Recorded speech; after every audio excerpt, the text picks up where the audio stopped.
anything from the Chronicles of Narnia, it's that if some really, really weird lady offers you Turkish delight, say no. Welcome to A Book and a Dream with Megan O. Russell, an author's adventure in writing, reading, and being an epic fangirl.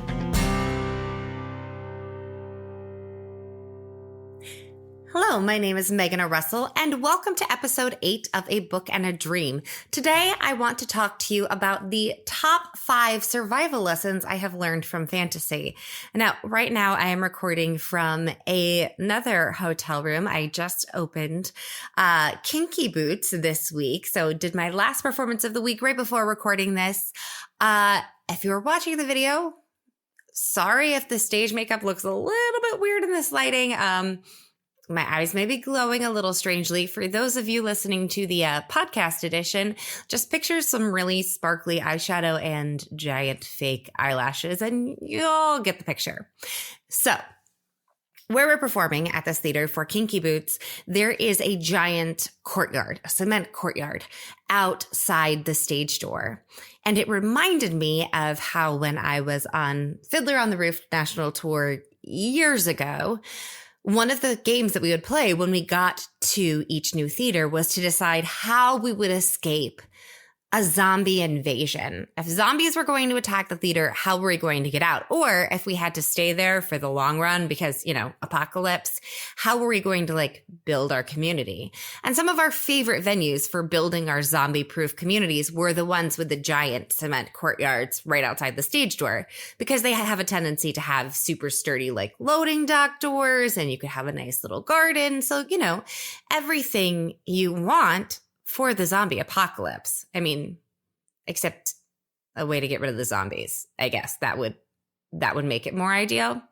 But anyway, did you know that the CDC actually has a zombie survival guide? It's true. You can Google it. I'll also put a link to it in the show notes if you're listening to the podcast, or in whatever posting goes along with it, depending on your video platform of choice.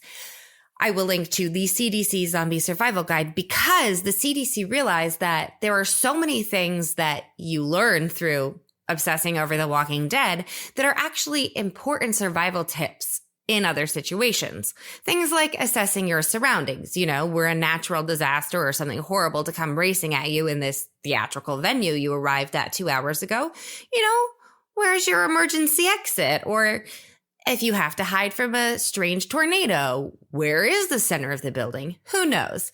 Things you think about when you're afraid of zombies that randomly come in handy at other points in time. Which is how we get to the 5 survival tips that I have learned from young adult fantasy. Number 1, don't take candy from strangers. If I learned anything from the Chronicles of Narnia, it's that if some really, really weird lady offers you Turkish delight, say no. Just don't take candy from strangers. It's an awesome life lesson that C.S. Lewis took the time to teach us. Lesson number 2 comes from Harry Potter. J.K. Rowling clearly wanted to let us know that if you mark something as forbidden, it's for a good reason. Forbidden forest, you go there, bad things happen. Forbidden corridor, you go there, bad things happen. It seems almost like, I don't know, maybe when people say, don't enter, you could die, they actually mean, don't enter, you could die. That's a very applicable life lesson. Now, true, there are some times, especially in fantasy, where maybe bending the rules and going someplace you shouldn't go leads to an awesome adventure.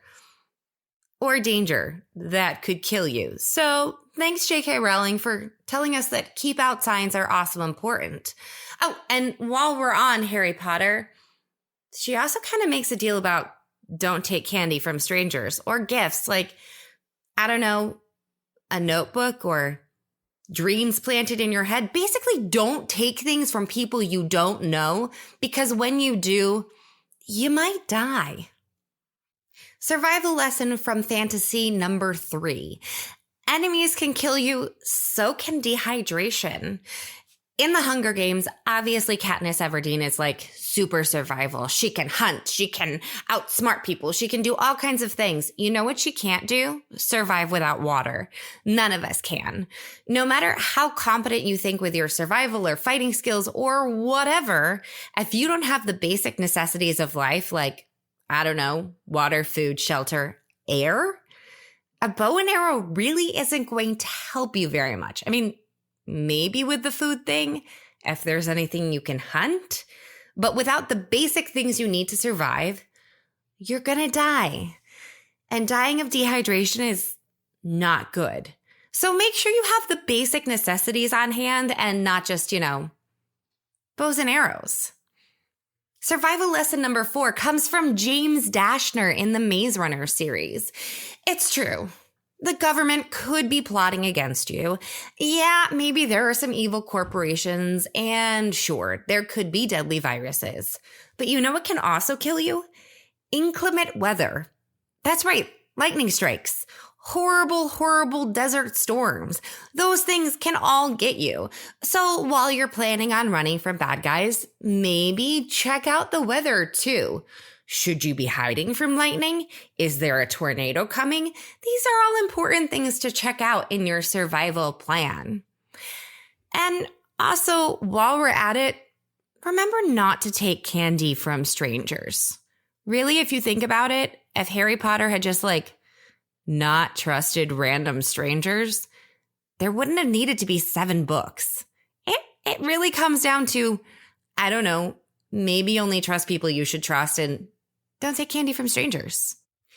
Lesson number 5 comes from Neil Shusterman in the Unwind series. I know it's a little bit more of an obscure reference than the other, so don't worry. I'll give you a quick spoiler-free summary of the plot. They've come up with a way to get rid of unwanted teenagers by basically hacking them into pieces and selling them off for body parts. Don't worry. Every portion of the child is used, so it's completely ethical. You don't like your right hand? Don't worry. That 15-year-old's parents didn't like them, so you can have his hand. It all works out for the good of society. Now, what's the survival lesson that you get from this tale? Just because people say it's the right thing to do doesn't make it true. Sometimes you have to think for yourself. It doesn't matter who's telling you what's right and what's wrong. Sometimes you have to stare someone's evil decisions right in the face and say, that's not good for humanity. In fact, that's a terrible thing to do to anyone, and it's wrong.